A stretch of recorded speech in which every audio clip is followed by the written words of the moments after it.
Are retinols going to be your fountain of youth? They can be, if used correctly. Welcome back to the Trace Keikis channel. This video explains some simple yet important rules to follow when using retinol products. I will also answer the most important question of all: how long do they take to work? And of course, I will also include a study about natural retinols and explain how plants just do it better. Let's jump into this. If you've asked a dermatologist or an esthetician about your unsightly wrinkles, then you already know that the holy grail and most often recommended product to treat these unwanted changes in your skin is to add a retinol cream. But did they tell you how to use it and when to use it, or what to expect or when to expect it? Did they tell you what you can and cannot combine it with? If they did, do you remember? But I'm not getting answers. That's okay, that's why I'm here. The most important and burning question that is on everybody's mind when starting retinols is, when are these wrinkles going to disappear? When will this start working? The short answer is 3 months for most people to see any kind of change. But really, it's 1 year for the super wrinkle busting powers. No! God, please, no! No! No! No! I know that's not what you wanted to hear, but come on people. If you are old enough to have wrinkles, then you should already have learned in life that good things take time. And our skin is one patient organ. It takes a lot of time to make any sort of changes. And that's a good thing. After all, it has to protect us from the outside world, and that's a big job. We don't want skin that reacts quickly to everything. Then we'd look like reptilian chameleons, which could be fun, but as humans are kinda used to looking consistent over time. So, are retinols worth all the effort? Well, that's up to you. How much do your wisdom lines bother you? Can you spare 30 seconds a day to put on a cream? Retinols work by changing the chemical signals inside our skin cells, specifically the timing signals. Retinols tell them to turn up faster. This creates a buildup, if you will, of the outside skin layers. Thicker, more elastic skin. Super cool, right? I'll explain that in more detail later. First up, there are different strengths of retinol creams, and if you are new to the retinol routine regimen, then you should start with the lowest strength cream and ease your skin into the new treatment. Write that down, write that down! The lowest strength cream is either a gentle natural plant-made retinol or an over-the-counter strength cream of 0.025%. But if you went to a dermatologist, that is probably not what your doctor prescribed. Typical, and I bet you already paid for it. That's okay, we can work with that too. After all, you went to the professionals seeking results. Real results, fast. So they probably gave you 0.1%. That's 4 times the typical over-the-counter strength. Then they told you to use it daily, and voila, presto changeo, give it a week, and look in the mirror, your skin is beautiful. Oh no, that is not how this works. Hopefully, that is not the scenario that has played out for you, because if it is, then I'm betting within a couple days, your skin probably revolted with red, irritated, dry, blotchy skin, and left you wondering, WTF? This was supposed to make me look better, not worse. Not to worry, just follow these simple rules and you'll be set up for comfortable, beautiful success. Also, if you're interested in gentle, effective plant alternatives, just keep listening after the rules and I have some wonderful suggestions for you. But first, don't forget to subscribe to my channel, please. It's super easy to do. Just click the button. It's really important to subscribe to help me keep this channel going. Okay, rule number 1. Like I said earlier, you need to start slow. Or low in strength, that is. Your skin revolted because it takes a while for your skin to get used to the new retinols. One way to start low is to use a lower strength retinol, the over-the-counter kind, 0.0125%. Another way to start low with your prescription strength cream is just to use a pea-size amount and add it in with your natural moisturizer. Apply that just a few times a week, 3 times max in the beginning. However, if you already know, like I do, that I have sensitive skin, then just start with once a week. Do this for 3 weeks total before you add any more in. Why 3 weeks? Well, that's about the time it takes for your outer skin cells to turn over, to refresh themselves. That means by the end of the 3 weeks, all the layers of the newly forming skin cells below have had a chance to be exposed to the retinol and are less likely to revolt and more likely to arrive at the surface looking beautiful and radiant instead of red and irritated. Rule number 2. This one is super important, so listen up. If you're going to have laser treatment, facial wax, dermabrasion, or any other chemical peel, you must stop using retinols at least 72 hours before. That's 3 days, people. If you don't, not only will your skin be terribly uncomfortable, you could end up with bad reaction. I'm talking blisters bad reaction. So pay attention to your skin schedule. Rule number 3, only use it at night. At night. The vitamin A that is the active ingredient of retinols is quickly broken down by the sunlight. Therefore, more bang for your buck. Avoid the sunlight and use at night so that the product does not break down the minute you step outside. Plus, that also gives you a chance to follow up with a really good hydrating moisturizer before you hit your pillow. Rule number 4, wear sunscreen. Of course, you know you should already be doing this anyways. Just like flossing your teeth. I know, excuses. For a little added encouragement though, remember retinols make your skin more sensitive to the sun and more likely to burn, which by itself is uncomfortable, but also the sun is what's causing most of these wrinkles and spots in the first place. So don't skip the sunscreen, or your retinol treatment will end up causing you more harm than good. By the way, the sun sensitivity does decrease over time with continued retinol use. Rule number 5. Be careful with what other active ingredients you mix it with, especially benzoyl peroxide, which is a popular acne and oily skin treatment, and it's found in many face washes. Retinols and benzoyl peroxide combined cause peeling and hyperpigmentation, aka more spots. So that's just a hard no. Another combo that's questionable is the dual use of alpha hydroxy acids and retinols. If you're already using an alpha hydroxy acid, then wanting to add a retinol, you can, but with caution. Retinols and alpha hydroxy acids in combination can lead to compounded irritation. However, if you insist on using this combination, the safest way to combine the two is to use your alpha hydroxy acid in the morning and your retinol at night. This separation of time between the two will give your skin cells time to adjust to each application and be less likely to cause redness and flaking. Rule number 6. Do not use retinols if you are pregnant. The odds are slim, but if enough of the retinols are absorbed into your body, it can cause some pretty bad birth defects. So just don't take the chance. Last one, rule number 7. Be patient. Long-term, consistent use of retinols is how your skin will change. If you can't commit to be consistent, don't waste your time or money.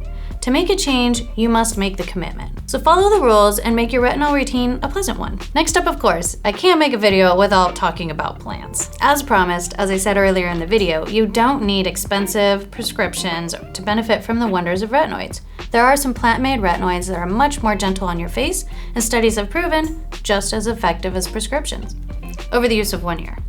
As I like to say, plants do it better. That's because when you use plants as the actives, not only are you getting the main active ingredient that you get from the laboratory products, but you also get many more bonus molecules along with it. Because plants don't just make one compound like a lab does. A plant makes many delicious skin food compounds. Prescription retinol creams are just that. One retinoid molecule thrown into a bunch of synthetic gunk to help stabilize the molecule and absorb it into your skin. Kinda ew. But plants already make stable ingredients along with other multiple helpful molecules like terpenes, fatty acids, and carotenoids that are also wonderful, healthy skin food. Plants are just better chemists than humans. My favorite plant retinol is made by the rose family of plants, the rugosa rose. This plant makes a berry that when squeezed really hard, like olives are, produces a wonderful retinol-filled oil called rosehip oil. Rosehip oil is packed full of natural retinoids and unsaturated essential fatty acids. Fabulous skin food. So, rosehip infused products are my go-to suggestion when looking for natural, gentle retinols. If you know me or you've watched some of my other plant power highlight videos, then you know that I love to dive into 1 or 2 scientific studies about the plant I'm highlighting to prove its effectiveness to you. Today though, you are in for a little change. This study intentionally goes back in time because I wanted to highlight the study that changed the way that everyone thought about retinols for forever.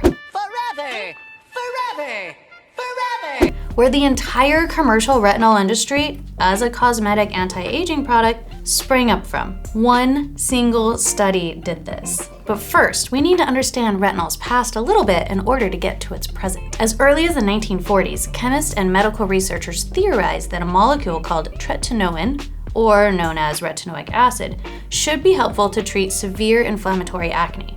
Unfortunately, this didn't catch on for another 30 years. In 1973, a dermatologist and researching professor at the University of Pennsylvania, Dr. Kliegman, made the first acne preparation containing retinoic acid that was tolerable and marketable. Together with the company Johnson & Johnson, they sold this retinol acne treatment for the next 35 years. However, here's the fun part. How did this acne treatment make its way to a cosmetic anti-aging treatment? Like many great inventions and discoveries in life, the answer is luck. combined with smart people. In 1980, Dr. Klingman, that acne guy, was a guest speaker at an event at the University of Kansas in Kansas City, Missouri. By chance of fate, Dr. Keel was listening and paying attention to what I imagine was a boring medical speech. But Dr. Keel was a professor of pharmacology and took particular interest that Dr. Klingman's severely scarred acne patients not only had clearer skin after the Retinols therapy, retinols, but their previous scars and dark spots had also faded, giving their skin a more even tone and smooth texture. Overall younger looking skin. Dr. Keel was intrigued by the so-called side effect of retinoic acid and began researching natural substances containing retinoids and theorizing that if they would provide the same smooth and even texture in patients even if they did not have acne. The purpose of the natural alternative was purely capitalism. Dr. Keel wanted to find a more gentle, topical application that would be tolerated by the masses and easily purchased by the public.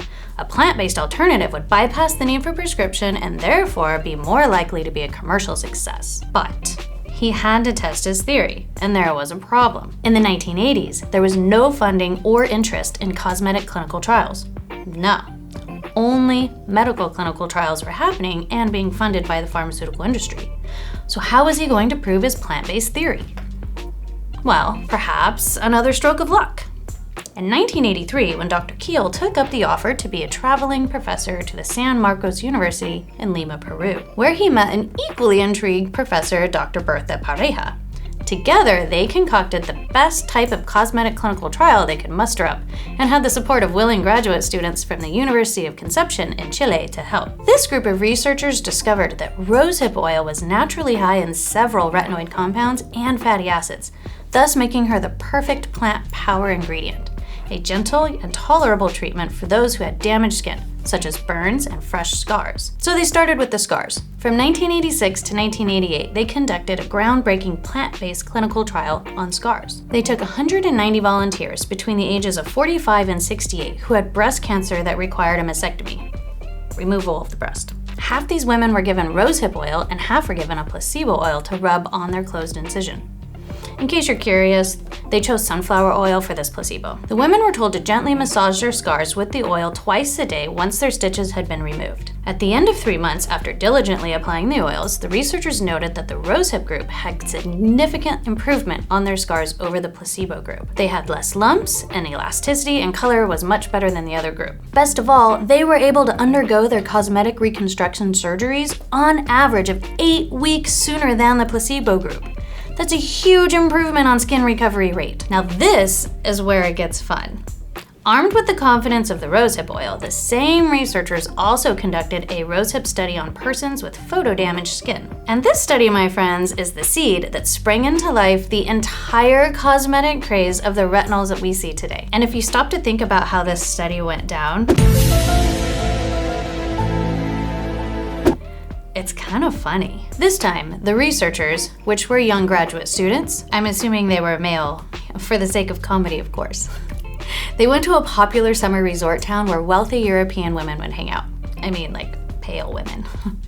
They selected 20 women who reported going to the beach or the pool every day. I can only imagine how that patient selection went down. Excuse me, ma'am. Hi, yes, I'm doing research on plant medicine, and I think you would be a perfect candidate to test my theory on. Would you be so kind to participate in my study this summer? Oh, really? Why me? Well, because you are fair-skinned, and you are clearly in the sun a lot, and now your skin is a hot mess. I hope this plant can help you. Sure? I mean, how do you explain to these people? They must have had a much better sales pitch than I just did.